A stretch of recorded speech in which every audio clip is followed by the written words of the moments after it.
नमस्कार दोस्तों, हमारे YouTube चैनल उड़ान कोचिंग इंस्टीट्यूट पर आप सभी लोगों का स्वागत है। दोस्तों, जैसे कि आप जानते हैं हम डिस्कस कर रहे थे इंग्लिश एंड उसमें हमने पार्ट्स ऑफ स्पीच में नाउन स्टार्ट कर दिया था। तो लास्ट लेक्चर में दोस्तों हमने नाउन, उस काइंड्स ऑफ नाउन, देन उसके बाद noun number and noun gender कर लिया था। आज दोस्तों एक और इम्पोर्टेंट टॉपिक देखते हैं नाउन का, जो कि है नाउन केस यानी कि कारक। ठीक है। उसके बाद फिर हम स्टार्ट करेंगे नाउन की एक्सरसाइजेस एंड देन फिर लास्ट पार्ट में हम वोकैब जो करते हैं वो आज हम इडियम्स एंड फ्रेजेस करेंगे। ओके, तो चलिए स्टार्ट करते हैं। दोस्तों, नाउन केस यानी कि कारक, अब ये है क्या? उससे पहले हम समझते हैं कि कोई भी एक नॉर्मल सेंटेंस होता है, उसके तीन पार्ट होते हैं। मुख्य तीन पार्ट ही मिलेंगे हमें। एक होता है दोस्तों सबसे पहला पार्ट सब्जेक्ट। ठीक है, पहले पार्ट को क्या बोलते हैं? सब्जेक्ट। दूसरे पार्ट को बोलते हैं वर्ब। ओके, देन तीसरे पार्ट को बोलते हैं ऑब्जेक्ट। ठीक है, ज्यादातर सेंटेंसेस में हमें यही देखने को मिलता है। एग्जाम्पल के तौर पे जैसे मैंने लिखा, राम राइट्स अ लेटर, यानी राम एक पत्र लिखता है। या एक और एग्जाम्पल लेते हैं, he reads a book. Okay, sorry. तो इसमें दोस्तों क्या हो जाएगा, इसमें जो राइट है ये लिखना यानी क्रिया हो गई, तो क्या हो गया? ये वर्ब हो गई। सेम ऐसे रीड, इसमें पढ़ना क्या हो गया? क्रिया हो गई। ये भी क्या हो गई? वर्ब हो गई। ठीक है, ए आप जानते हैं ये है आर्टिकल। ठीक है, देन वर्ब से जो पहले आता है उसको बोलते हैं सब्जेक्ट पार्ट एंड जो वर्ब के बाद आता है उसको बोलते हैं ऑब्जेक्ट पार्ट। ठीक है, तो ये राम यहाँ पे क्या हो गया? ये सब्जेक्ट हो गया। सेम ऐसे ये जो ही आया है यहाँ पे क्या हो गया? ये भी एक सब्जेक्ट हो गया यहाँ पे।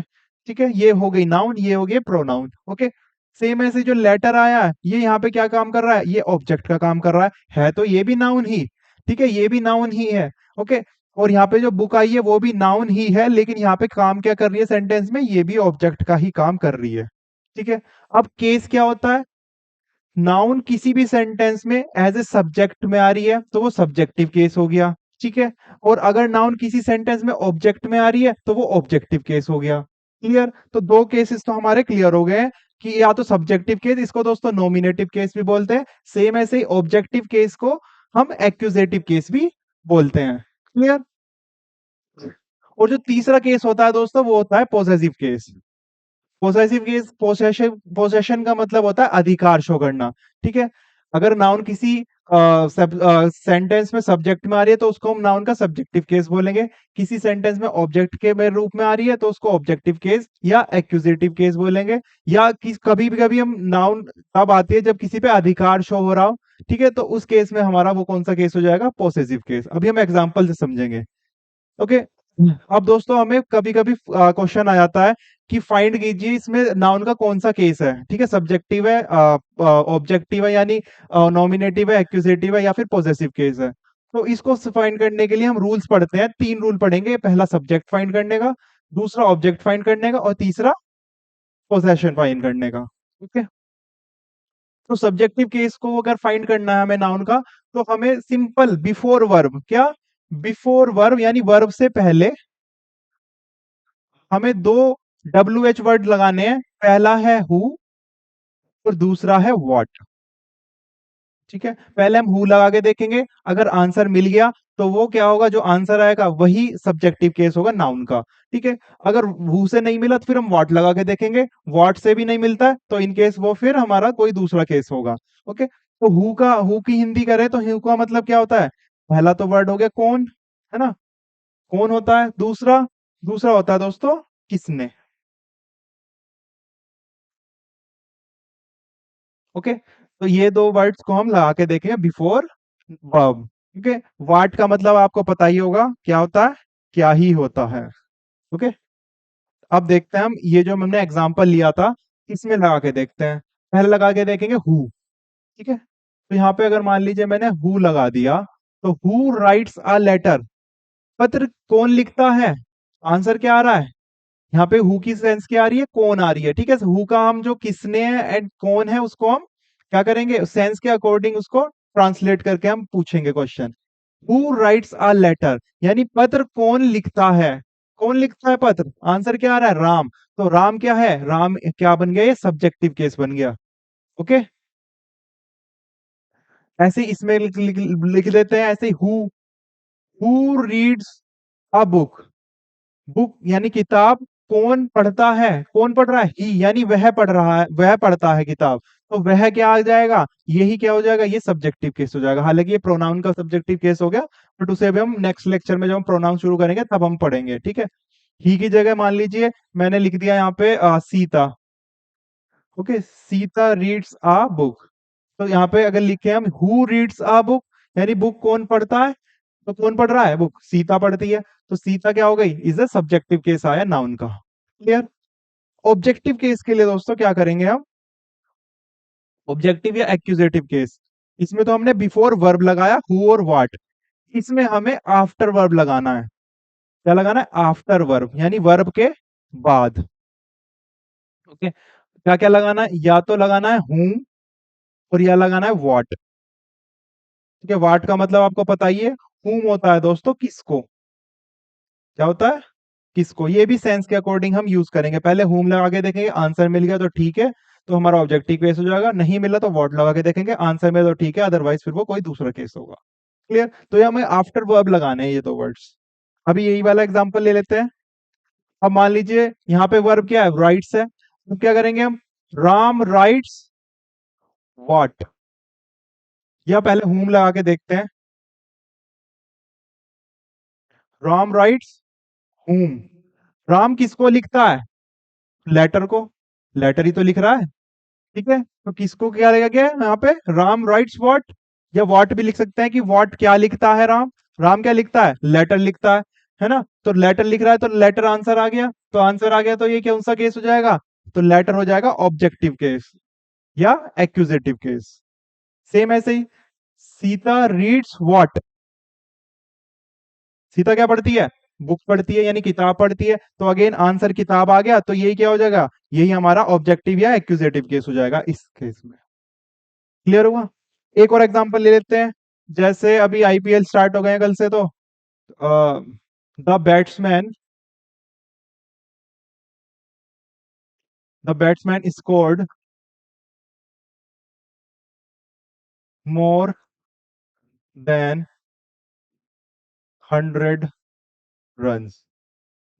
ठीक है, बैट्समैन ने स्कोर किए मोर देन 100 रन। अब इसमें बताइए वर्ब क्या है, भाई क्रिया कौन सी, स्कोर, यानी उसने बनाए है ना, तो बनाना क्या हो गया, क्रिया हो गई, तो स्कोर यहाँ पे क्या आ गई, वर्ब आ गई। अब इसमें हमें subjective and objective case find करना है।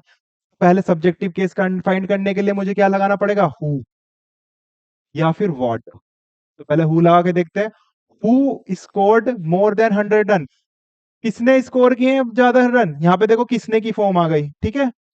किसने स्कोर किए ज्यादातर रन, बैट्समैन ने, तो बैट्समैन क्या हो गया, बैट्समैन आ गया सब्जेक्टिव केस ऑफ नाउन। ठीक है, सब्जेक्टिव केस या फिर नॉमिनेटिव केस। ओके, अब हमें वर्ब के बाद लगा के देखना whom या फिर what, the batsman scored what या whom, बैट्समैन ने स्कोर्ड क्या किया, रन को ही तो किया, तो यहाँ पे रन क्या हो गए, ये आ गया ऑब्जेक्टिव केस या एक्यूजेटिव केस ऑफ नाउन। ठीक है दोस्तों, इस तरह से आप फाइंड कर सकते हैं subjective case and objective case. ठीक है, सब्जेक्टिव को नॉमिनेटिव भी कहते हैं एंड ऑब्जेक्टिव को एक्यूजेटिव कहते हैं। क्लियर। अब आती है दोस्तों बात पोसेसिव की। पोसेशन यानी किसी पे अधिकार शो होना, किसी अधिकार शो करना। ठीक है, इसके लिए हमारे भी दोस्तों रूल्स हैं। एक तो हम वो जो पोसेशन है वो अपोस्ट्रोफी से दर्शाते हैं। ठीक है, अपोस्ट्रोफी से कैसे दर्शाएंगे, जैसे मान लीजिए ये मेरे पास बुक रखी है, ठीक है, ये राम की किताब है, ठीक है, तो मैं क्या कहूंगा, ये कहूंगा राम की किताब है, तो यानी राम्स बुक। ठीक है, या सीता लेटर। ठीक है, यानी कि इसमें क्या होता है, इसमें अधिकार शो करते हैं, यानी का के की फॉर्म आती है, यानी का के की साउंड आती है इसमें। ठीक है, ये भी अगेन जो भी क्या कहते हैं यूज होता है अकॉर्डिंग टू द सेंस। जैसे यहाँ पे मैंने बोला राम की किताब, तो राम्स बुक, तो यहाँ पे की सेंस आ गई। ठीक है, सीता का लेटर, ठीक है, सीता का पत्र, तो यहाँ पे का की सेंस आ गई। ओके, लेकिन हमने शो किससे किया, ये अपोस्ट्रोफी और एस से ही तो किया है ये शो हमने, पोसेशन। ठीक है दोस्तों, तो ये ध्यान रखना, हमें अपोस्ट्रोफी एस से पोसेशन यानी अधिकार शो करते हैं, जिसकी सेंस क्या होगी, का के की होगी। ओके। ओके, अब देख लेते हैं दोस्तों, ये जो इसके रूल्स हैं ये डिफरेंट डिफरेंट लगते हैं, यानी किसी में तो पहले अपोस्ट्रोफी एस लगता है, किसी में एस के बाद अपोस्ट्रोफी लगता है। ओके, तो ये कब कब किस केस में लगता है वो भी हम अभी देख लेते हैं। और साथ ही दोस्तों, जब भी कभी अधिकार शो होने की बात होगी तो हमेशा लिविंग थिंग्स पे होगी, है ना। कभी भी कोई भी नॉन लिविंग थिंग्स, जैसे ये पेन है, ये आगे ये थोड़ी ना कहेगा इस पे मेरा अधिकार है, नहीं कहेगा ना, तो इसलिए हमेशा नॉन लिविंग थिंग्स के साथ कभी भी अधिकार शो नहीं होगा, कभी भी पॉसेसिव केस नहीं बनेगा नाउन का, वो रिलेशन बनेगा। ओके, वो भी हम देख लेंगे अभी आगे। पहले देख लेते हैं सिंगुलर लिविंग नाउन, यानी जितने भी सिंगुलर लिविंग नाउन है उनके साथ क्या आएगा, अपोस्ट्रोफी एस आएगा। यही सिंपल मैंने आपको एग्जांपल लिया, जैसे राम सिंगल क्या कहते हैं लिविंग नाउन है, वो की सिंगुलर है क्योंकि एक की बात हो रही है, तो राम की किताब, तो राम के बाद क्या आया, अपोस्ट्रोफी एस आया ना, सिंपल। सेम ऐसे सीता के मामले में आया। ओके, तो पहला तो ये रूल हो गया। दूसरा रूल क्या कहता है, plural living noun without s. अब आप जानते हैं हम सिंगुलर से प्लूरल बना रहे थे पहले रूल में, तो हम बॉय में बॉयज जोड़ रहे थे, है ना। लेकिन कुछ हमारे सिंगुलर से प्लूरल इस तरह से बन रहे थे जिसमें हम बीच में से वोवल चेंज कर रहे थे। फॉर एग्जाम्पल, एग्जाम्पल लेते हैं जैसे मैन, है ना, मैन, ए आर आई बीच में तो क्या है, सिंगुलर है, इसका अगर हम प्लूरल बनाएंगे तो एम ई एन बन जाएगा, है ना, ये बन गया प्लूरल। अब जो प्लूरल बना है ये आप देख सकते हैं इसके पीछे एस नहीं है ना, एस नहीं है, तो एस नहीं है इसका मतलब क्या है? इन वाले नाउन में भी हम कैसे शो करेंगे पोसेशन, अपोस्ट्रोफी एस से, यानी मेंस के आगे क्या हो जाएगा, जैसे मेंस वॉलेट हो गया। ओके, एक और एग्जांपल ले लेते हैं, वुमेन का ले लेते हैं। ठीक है, वुमेन, इसको अगर हमें क्या बनाना है, प्लूरल बनाना है, तो कैसे बनाएंगे, डब्ल्यू ओ ई एन आ जाएगा यहाँ पे, है ना, एक ही जगह, ये बन गया प्लूरल। अब प्लूरल की हम कैसे डिफाइन करेंगे, अधिकार पोजेशन को, वुमेन्स पर्स हो गया जैसे। ठीक है, सिंपल। सेम ऐसे ही दूसरा रूल चलते हैं, plural living noun with s. अब वो प्लूरल लिविंग नाउन जिनके पीछे क्या आ रहा हो, एस आ रहा हो, उनको कैसे शो करेंगे, उनके आगे जो एस आ रहा है ना उसके आगे बस ये एपोस्ट्रोफी ऐड करना है, तो अधिकार शो करने के बाद हम उसके बाद वो लिख सकते हैं जिसपे वो अधिकार शो कर रहा हो। जैसे कि एग्जाम्पल लेते हैं, बॉयज का ही ले लेते हैं। ठीक है, बॉय, बॉय सिंगुलर है, इसको प्लूरल बनाएंगे, एस अपेंड कर देंगे तो क्या हो जाएगा, बॉयज हो जाएगा। अब ये मान लीजिए कि लड़कों की कार कह सकते हैं कि ये लड़के बॉयज बाइक है या लड़कों की कार है, तो बॉयज के आगे अपोस्ट्रोफी लगा के कार या बाइक जो भी लिखना है वो हम लिख सकते हैं। ठीक है, बॉयज कार या बॉयज बाइक। ओके, सेम ऐसे ही एक और एग्जांपल ले लेते हैं गर्ल्स का। भाई गर्ल है, सिंगुलर है, इसको प्लूरल बनाएंगे, एस अपेंड कर देंगे, है ना, according to the rule one. Girls, अब मान लीजिए गर्ल्स हॉस्टल है, तो गर्ल्स के आगे अपोस्ट्रोफी लगा दिया और हॉस्टल लिख दिया, तो ये लड़कियों का हॉस्टल हो गया, है ना। तो इस तरह से हम पोजेशन शो करते हैं जिनमें पीछे एस आ रहा है, तो यानी अपोस्ट्रोफी एस करेंगे तो या तो सिंगुलर हो, यानी सिंगुलर है तो फिर अपोस्ट्रोफी एस ही आएगा, प्लूरल है लेकिन पीछे एस नहीं है तो अपोस्ट्रोफी एस आएगा, प्लूरल है पीछे एस है तो एस के बाद ही अपोस्ट्रोफी लग के उसका अधिकार शो करा सकते हैं हम। ठीक है, तो ये आप तीन दो रूल याद रखिएगा। नेक्स्ट आती है बात दोस्तों रिलेशन की। अब देखिए रिलेशन किससे शो करते हैं, हम ऑफ से करते हैं, किससे करते हैं, ऑफ से। इसमें भी सेंस किसकी आती है, का के और की। ठीक है, किसकी आती है, का के और की आती है। ये हम कब शो करते हैं, नॉन लिविंग थिंग्स के साथ, और उसको किससे करते हैं हम, ऑफ से। एग्जाम्पल से समझते हैं इसको भी। जैसे मान लीजिए ये पेन है, ठीक है, पेन का कैप होता है, तो हम क्या लिखेंगे? हम पेन्स कैप नहीं लिख सकते। पेन्स कैप यानी पेन का कैप, ये गलत होगा। क्यों? क्योंकि पेन क्या है? ये एक नॉन लिविंग है, ये कभी भी अपने अधिकार नहीं शो करेगा। ओके, हमेशा लिविंग थिंग ये अधिकार शो करती हैं। इसी वजह से हम क्या लिखेंगे? Cap of the pen. ठीक है, जैसे टेबल रखी है, टेबल की क्या है? लेग है, टांगे हैं, तो हम टेबल लेग नहीं लिखेंगे, टेबल्स लेग नहीं लिख सकते। ठीक है, ये गलत है, ये भी गलत है। इसको कैसे लिखेंगे? Leg of table. ठीक है, ये सही है, लैग ऑफ टेबल लिखना सही है। बट टेबल्स लैग या अपोस्ट्रोफी हम कभी भी नॉन लिविंग थिंग्स के साथ यूज नहीं करेंगे। यही फिर दोस्तों क्वेश्चन बनते हैं एरर्स के, तो ये आप ध्यान रखिएगा। ओके, तो ये हो गया हमारे पोसेसिव केस। क्योंकि भाई टेबल्स की लैग है ना, यानी टांगे हैं टेबल की, चार टांगे होती है ना, जब हम लिखते थे निबंध कि ये मेज है, इसकी चार टांगे हैं, या फिर गाय का लिखते, गाय तो खैर लिविंग हो गई, बट टेबल है क्या है? निर्जीव है, इसमें चार लेग्स होती हैं, है ना। बट ये लेग का किससे रिलेशन है?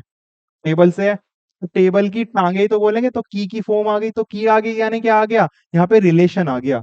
तो रिलेशन आ गया तो हम किससे शो करेंगे उसको? ऑफ से, इसलिए लेग ऑफ टेबल लिखना सही है, ना कि टेबल्स लेग। क्लियर दोस्तों इतनी बात?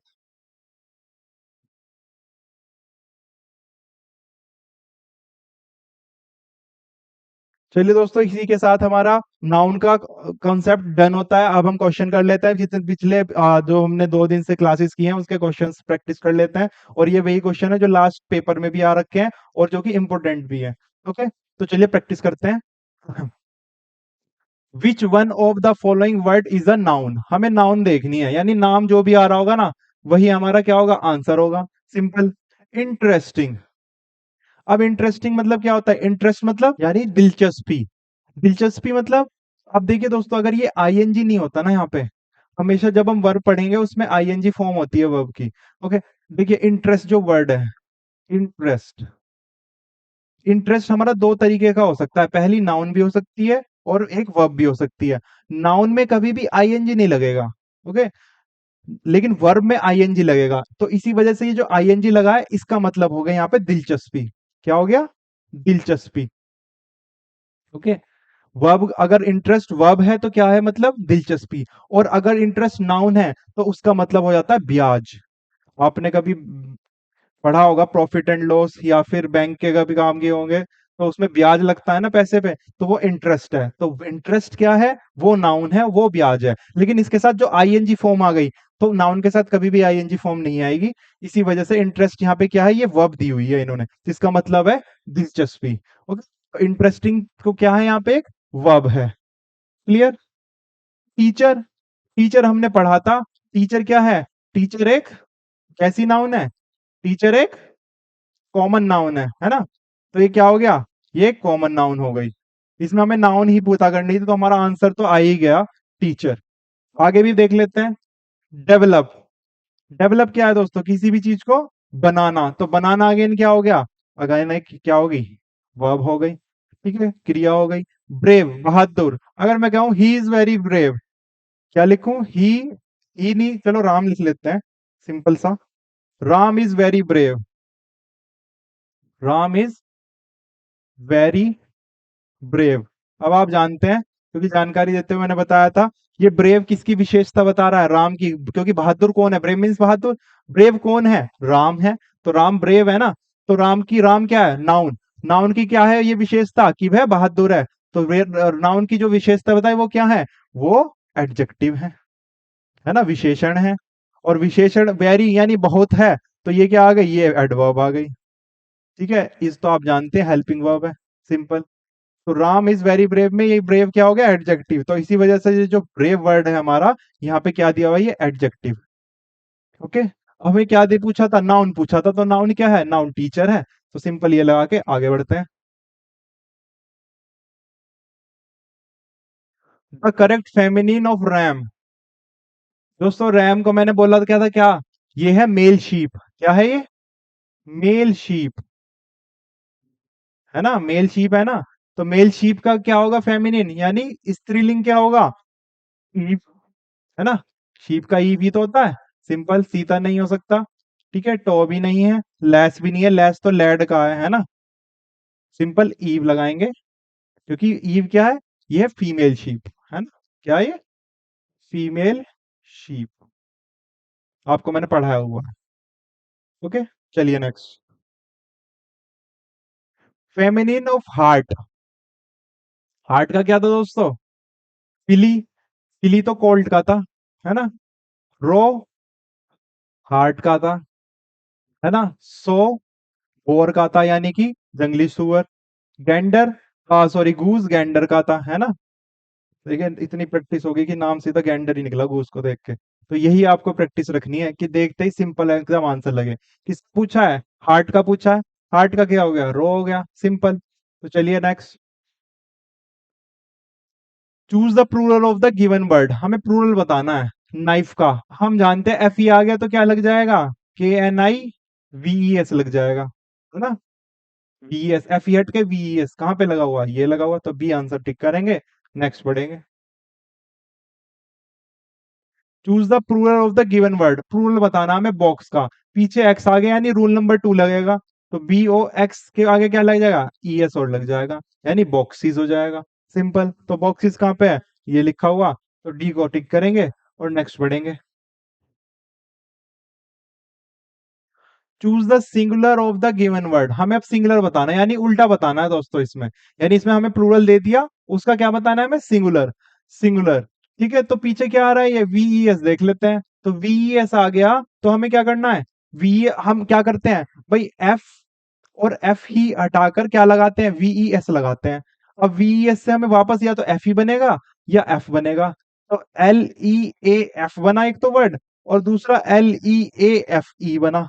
लीफ ही तो कुछ होता नहीं, लीफ ही होता है, तो यही आंसर होगा। तो लीफ, ये आंसर, तो सी को टिक करेंगे और नेक्स्ट बढ़ते हैं। Choose the singular form of the given word, हमें इसका क्या बताना है अगेन, सिंगुलर बताना है। अब ये गर्ल्स, एफ, एफ के बाद क्या आ गया, एस आ गया, यानी कि ये एक्सेप्शन वाला केस है दोस्तों, ठीक है। तो इसका क्या हो जाएगा, सिंगुलर, खाली सिर्फ एस हट जाएगा। तो गल्फ है कहीं, ये रहा, बी को टिक करेंगे। नेक्स्ट बढ़ते हैं। One of these is used for both male and female, यानी कि इसमें हमसे क्या पूछा, ये कॉमन जेंडर पूछा है, कि यानी कॉमन जेंडर होगा इनमें से कोई ना कोई, जिस जो कि मेल और फीमेल दोनों के लिए यूज होता हो, है ना। पेरेंट, पेरेंट कौन हो सकता है भाई, मदर भी हो सकती है ना, फादर भी हो सकते हैं, फादर भी हो सकते हैं। तो यानी ये लग रहा है आंसर, है ना। हालांकि यही आंसर है, क्योंकि मदर फादर दोनों के लिए पेरेंट यूज हो सकता है, यानी मेल के लिए भी और फीमेल के लिए भी। तो यही आंसर होगा, क्योंकि मदर क्या है, मदर एक फेमिनिन है ना, एक स्त्रीलिंग है।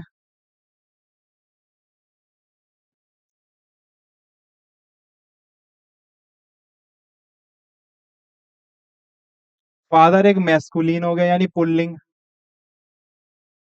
नेक्स्ट एक्टर, एक्टर भी क्या है, मैस्कुलिन यानी पुल्लिंग है। तो इसमें क्या आ गया, पेरेंट, पेरेंट ही दोनों के लिए यूज हो रहा है। तो यानी कि ये क्या है, ये कॉमन जेंडर पूछ लिया इसने। चलिए next. Masculine form of bee, इसमें मैस्कुलिन बोल पूछ लिया, बी, बी क्या होती है, मक्खी होती है, यानी मादा मक्खी। तो इसका नर मक्खी पूछना है, पूछ रहा है वो, ठीक है। क्या होगा, ड्रेक, गेंडर, ड्रोन या बक, क्या होगा दोस्तों, ड्रेक। ड्रेक आप जानते हैं किसका होता है, डक का होता है ये तो, है ना। गेंडर का, गेंडर की क्या होती है, गूज होती है ना। ड्रोन का क्या होता है, बी होती है, यानी नर मक्खी और ये मादा मक्खी। बक क्या होता है, डो होती है ना। यही होता है ना दोस्तों। तो इसमें किसका पूछा, बी का पूछा, बी का कौन सा था, सी, यानी कि सी टिक करेंगे। नेक्स्ट बढ़ते हैं। चूज द करेक्ट सेंटेंस, हमें अब ये देखिए, जो हमने इंपॉर्टेंट पॉइंट्स पढ़े थे ना, उसमें से आ गया है क्वेश्चन, कि हमें एक करेक्ट चार सेंटेंस दिया और करेक्ट बताना है। The committee was divided on this point, the committee was one on this point, the committee have one on this point, the committee were on this point. अब दोस्तों आपको आइडिया नहीं है, क्योंकि हमने अभी वर्ब नहीं की है। अभी मैंने आपको सिर्फ इज और आर में डिफरेंस बताया था, है ना। देख लीजिए, जैसे सिंगुलर है ना, सिंगुलर, इधर हम लिख लेते हैं प्लूरल, है ना, एक वचन और बहुवचन। आप जानते हैं अगर सिंगुलर सब्जेक्ट है, सब्जेक्ट या फिर नाउन सिंगुलर है ना, उसके साथ क्या आएगी, उसके साथ हमेशा सिंगुलर वर्ब आएगी, यानी इज आएगी। सेम ऐसी अगर प्लूरल है, या फिर ऐसे लिख लेते हैं, अगर सिंगुलर नाउन आ रही है तो उसके साथ क्या आएगी, सिंगुलर वर्ब आएगी। ठीक है, सेम ऐसी अगर प्लूरल नाउन है मेरी, तो क्या आएगी, प्लूरल ही वर्ब आएगी, यानी इसका क्या हो जाएगा तब, आर हो जाएगा। सेम ऐसे ही वाज क्या है, सिंगुलर है, वर क्या है, प्लूरल है। ठीक है, हैज क्या है, सिंगुलर है, हैव क्या है, प्लूरल है। अभी सिर्फ इतना देखिए। ठीक है, इज, वाज एंड हैज, ये क्या, आर, वर एंड हैव, ये प्लूरल वर्ब्स हैं, ये सिंगुलर वर्ब है। सिंगुलर सब्जेक्ट के साथ सिंगुलर आएंगे, यानी सिंगुलर नाउन के साथ सिंगुलर लगेंगी, और प्लूरल के साथ प्लूरल लगेंगी। ठीक है, इतना कंसेप्ट क्लियर हुआ। अब आते हैं क्वेश्चन पे। द कमेटी वाज, यानी क्या आ गया, ये आ गया सिंगुलर, सिंगुलर वर्ब आ गई। ठीक है, the committee was, again singular verb आ गई। The committee have, the committee were. अब बात करते हैं हम, जो नाउन आ रही है, नाउन क्या आ रही है इसमें, नाउन है कमेटी, है ना।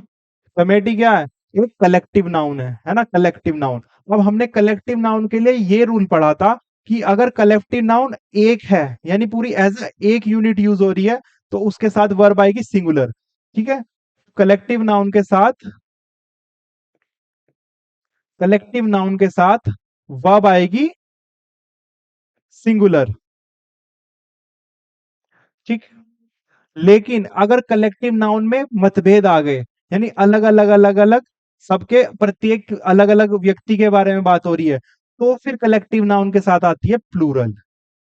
है ना, यही पढ़ा था ना रूल, कि कलेक्टिव नाउन के साथ वैसे तो सिंगुलर आएगी जब सभी एक यूनिट, एज ए एक यूनिट, एक ही डिसीजन ले, है ना। लेकिन अगर सबके अलग अलग आ रही, जैसे हमने टीम वाला एग्जांपल लिया था, our team is the best, यानी पूरी टीम की एज ए एक यूनिट बात हो रही है, तो इज आया। लेकिन अगर आता है our team are trying their uniform, यानी सब अपनी अपनी अलग अलग यूनिफॉर्म पहन रहे हैं, तो वहां पे आर यूज किया टीम के साथ ही। सेम ऐसे ही कलेक्टिव नाउन कमेटी भी है, जैसे टीम एक कलेक्टिव नाउन है, सेम ऐसे ही कमेटी भी क्या है, कलेक्टिव नाउन है ना, यानी समूह, समूहवाचक संज्ञा है। तो यहाँ पे क्या है, वन, वन आ रहा है, यानी एक हो गई, तो अगर एक हो जाती है तो इसका मतलब क्या है, सिंगुलर वर्ब आएगी, है ना। तो क्या आएगी, सिंगुलर वर्ब। अब देख लेते हैं, the committee was divided on this point, यहाँ पे डिवाइडेड, यहाँ पे मतभेद आ गए, तो मतभेद आ गया तो इसका मतलब क्या आना चाहिए, यहाँ पे प्लूरल वर्ब आनी चाहिए थी, लेकिन क्या आ रहा है, सिंगुलर वर्ब आ रही है, तो ये मेरा सेंटेंस क्या है, ये गलत हो गया। ठीक है, the committee was one on this point, अब यहाँ पे वन आ रहा है, कमेटी है, कलेक्टिव नाउन है, और वन हो गई, यानी एक यूनिट, एक ही डिसीजन दिया उन्होंने। ठीक है, तो एक ही डिसीजन दिया तो मतलब क्या हो जाएगा, सिंगुलर वर्ब आएगी। अब वाज सिंगुलर वर्ब है, बिल्कुल है, तो यानी यही मेरा आंसर है। ठीक है, the committee was one on this point. Clear. Next, the committee have one on this point, अब यहाँ पे हैव आ गया, और जो कि यहाँ पे आ गया वन। अब हैव क्या थी, हैव दोस्तों एक प्लूरल नाउन थी, लेकिन वन है यहाँ पे, तो यहाँ पे क्या आना चाहिए था, हैज आना चाहिए था, है ना, तो सिंगल आना चाहिए था, लेकिन यहाँ पे प्लूरल आ रही है, तो अगेन ये सेंटेंस भी क्या हो जाता है, गलत हो जाता है।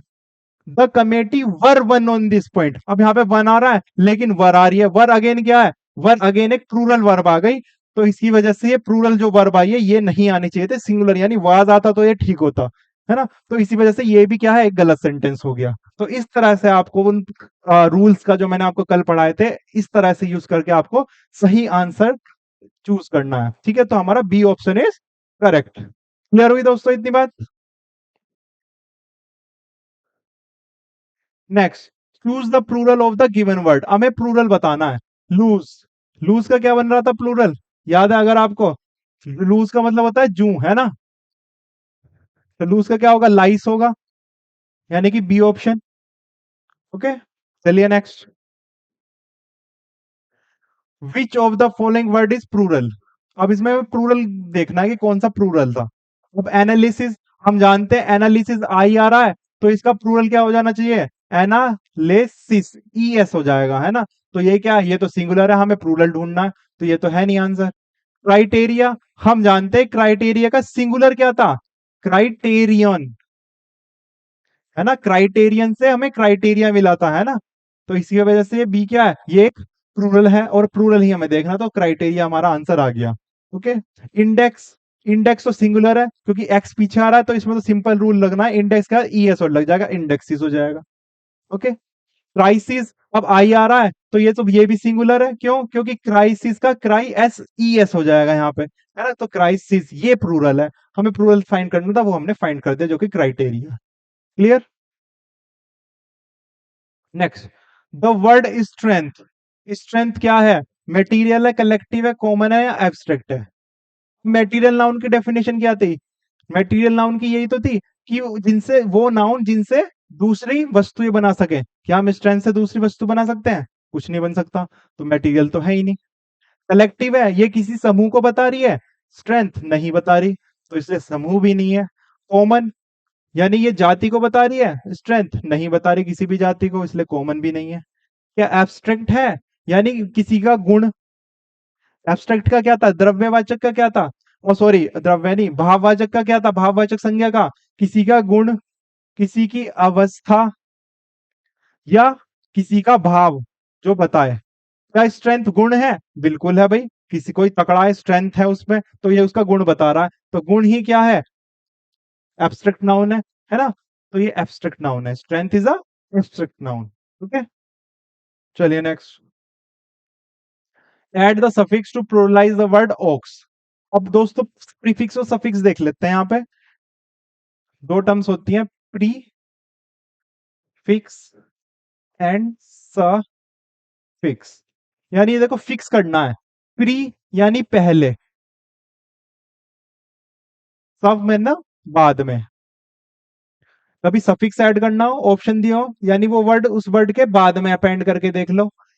प्रीफिक्स यानी उससे पहले जोड़ करके देख लो, फिक्स करना है तुम्हें, यानी जोड़ना है। ठीक है, प्री मतलब पहले जोड़ना है, सब मतलब बाद में जोड़ना है, इतना ध्यान रखना। ओके, अब यहाँ पे क्या कह रहा है, यानी ये जो ओक्स वर्ड दे रखा है, इसके पीछे क्या जोड़ना है, ये जो ऑप्शन दे रखे हैं ये जोड़ करके देखना है कि इससे प्लूरल कब बन रहा है ओक्स का। ठीक है, तो ओक्स लिख लिया वर्ड, आई ई एस लिख दिया, ओक्सीज। नेक्स्ट ओक्स लिखा, एस लिख दिया, ओक्स, ओक्स, सी ऑप्शन क्या ई एन है, and then ox e s है। अब आप जानते हैं ओक्स का प्लूरल क्या होता था? ऑक्सन। तो यानी पीछे इसके क्या जोड़ना है? सफिक्स में ई एन जोड़ना है, तो हमारा ये प्लूरल हो जाएगा, तो सिंपल ई एन सफिक्स जुड़ेगा इसमें, तो c option is the correct option. Okay,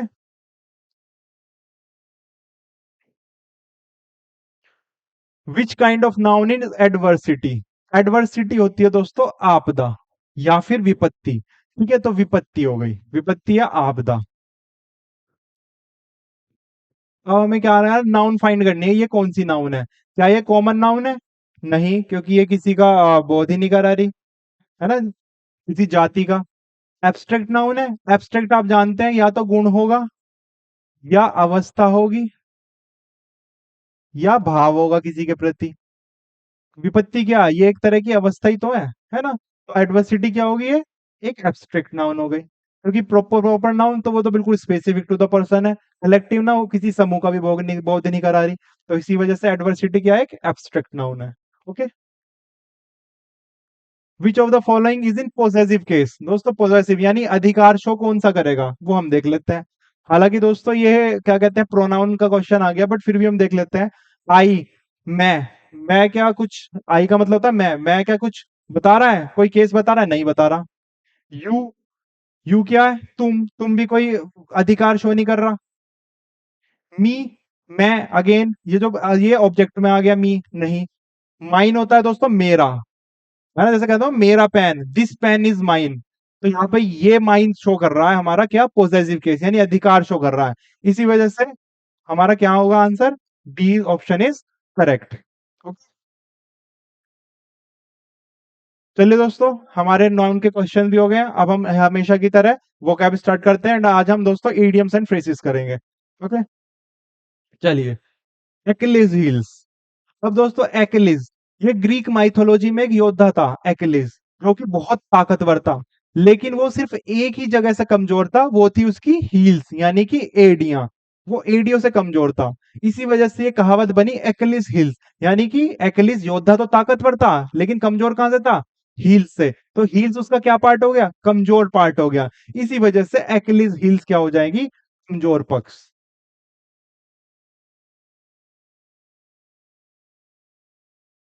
add fuel to fire, यानी फ्यूल क्या है? फ्यूल क्या हो गया? कोई भी ईंधन हो गया।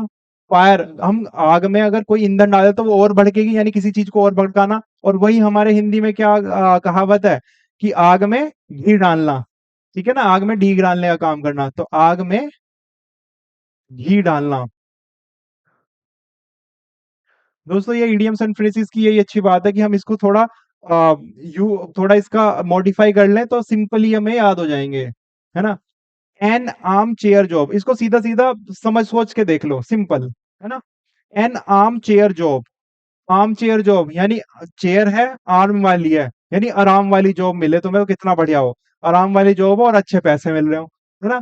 तो आर्म चेयर जॉब का मतलब क्या है? आसान और अच्छी आय, ठीक है ना, आय वाली जॉब या नौकरी। ठीक। An arm chair job. An axe to grind, यानी एक्स है, एक्स होती है दोस्तों कुल्हाड़ी। ग्राइंड यानी उसको, उससे हम कुछ चीज पीस रहे हैं, ग्राइंड मतलब पीसना। तो एक तो भाई कुल्हाड़ी काम का करती है, वो तो लकड़ी काटने करती है, उससे हम कोई चीज पीस रहे हैं तो कितनी मतलब कितना स्वार्थ भरा सा हो जाएगा, है ना। तो एन एक्स टू ग्राइंड मतलब स्वार्थ भरा कार्य।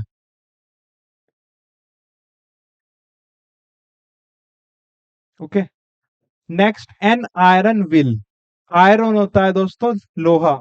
लोहा कितना स्ट्रांग होता है? बिल्कुल एकदम ठोस। विल होती है दोस्तों अपनी इच्छा शक्ति, विल पावर कहते हैं ना, अपनी इच्छा शक्ति। तो आयरन विल हो जाएगी यानी लोहे जैसी इच्छा शक्ति, यानी बिल्कुल दृढ़ इच्छा शक्ति। आयरन विल में क्या हो जाएगा? दृढ़ इच्छा शक्ति। ओके। एन ओल्ड फ्लेम, एक पुरानी आग, एक पुरानी आग। पुरानी आग से क्या मतलब है? यानी कि एक पुराना प्यार। ठीक है, पुरानी आग क्या हो जाएगा? पुराना प्यार। An old head on young shoulder, यानी एक पुराना, ओल्ड मतलब बूढ़ा, हेड यानी सिर, है ना। तो एक बूढ़ा सिर किस पे है? यंग शोल्डर पे, यानी जवान कंधों पे एक बूढ़ा सिर। यानी बूढ़ा की भाई बूढ़ा है, कोई एक्सपीरियंस्ड होगा वो, है ना। लेकिन यंग शोल्डर है, यानी कम उम्र का भी है। तो इसी वजह से हम क्या, an old head on young shoulder का क्या बनता है कि एज में ना ज्यादा होकर के फिर भी एक्सपीरियंस रखना, यानी अपनी उम्र से ज्यादा ज्ञान रखना, है ना। तो इसका क्या हो जाएगा? अपनी उम्र से ज्यादा समझदार होना।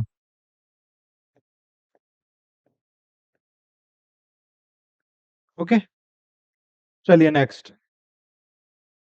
नेक्स्ट है दोस्तों olive branch.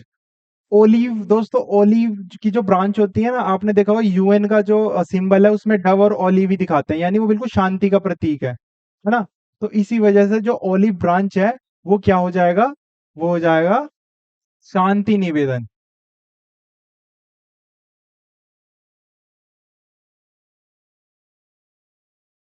Apple of Discord, दोस्तों डिस्कॉर्ड होता है वाद विवाद या झगड़ा। अब झगड़ा किस पे हो गया? एप्पल पे, तो एप्पल क्या बन गया? झगड़े का कारण बन गया, है ना। तो एप्पल ऑफ डिस्कॉर्ड मतलब झगड़े का कारण।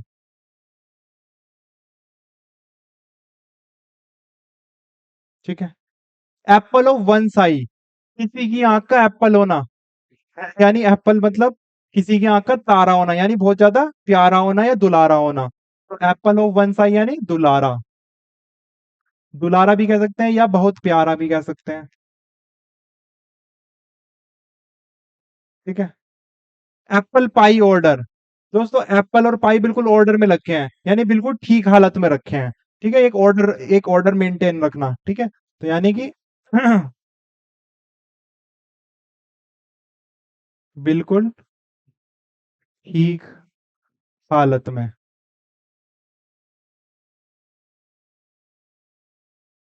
नेक्स्ट, एट अ लॉस, अब दोस्तों बिल्कुल लॉस पे है, यानी इधर जाए तो लॉस मिल रहा है, इधर जाए तो लॉस है, मैंने निर्णय नहीं ले पा रहे, यानी हम बिल्कुल क्या है, कंफ्यूज्ड हैं।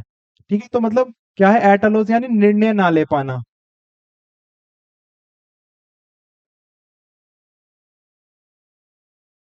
Next, at a pinch. अगर आप मान पिंच यानी कि कुछ चुभो देना या पिंच काट देना, है ना। मान लीजिए आप कहीं हॉस्पिटल में गए तो उसने पिंच यानी कोई इंजेक्शन लगाया, तो ऐसा ऐसा लगता है ना कि जैसे चींटी काट रही हो। तो यानी जब आप दुविधा में होगे तभी तो जाओगे हॉस्पिटल।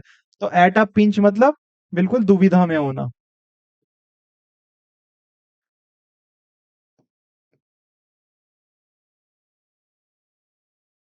एट आर्म्स लेंथ यानी आर्म की लेंथ पर दूसरों को रखना, यानी पूरी आर्म की लेंथ पर रखना कि भाई दो सब मुझसे कितनी दूरी बनाए रखो, अपने हाथ जितनी। तो यानी ये आर्म्स लेंथ मतलब सभी को अपने से दूर रखना, तो यानी दूरी बनाकर रखना।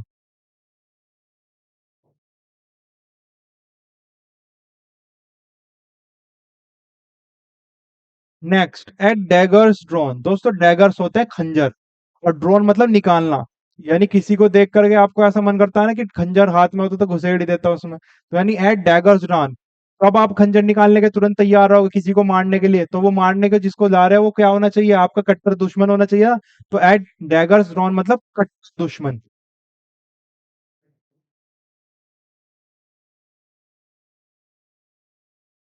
Next, at ease.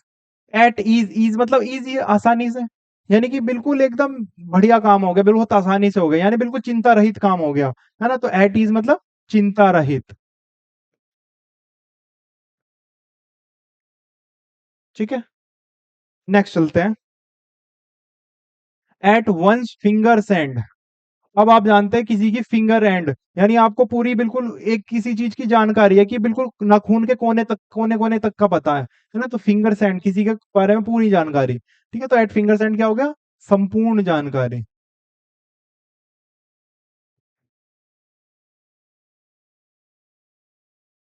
Eight one wits and,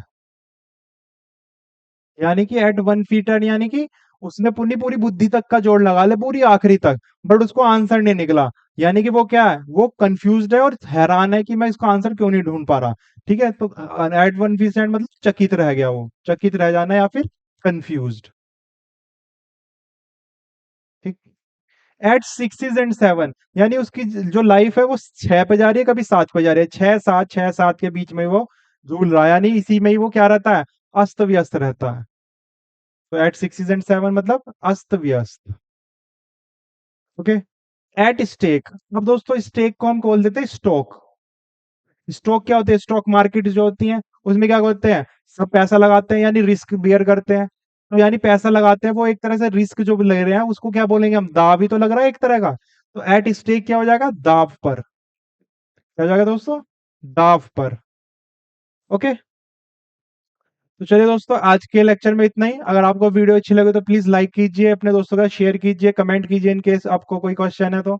okay, अगर आपने हमारे चैनल को सब्सक्राइब नहीं किया तो प्लीज सब्सक्राइब जरूर कर दीजिए। Till that, thank you.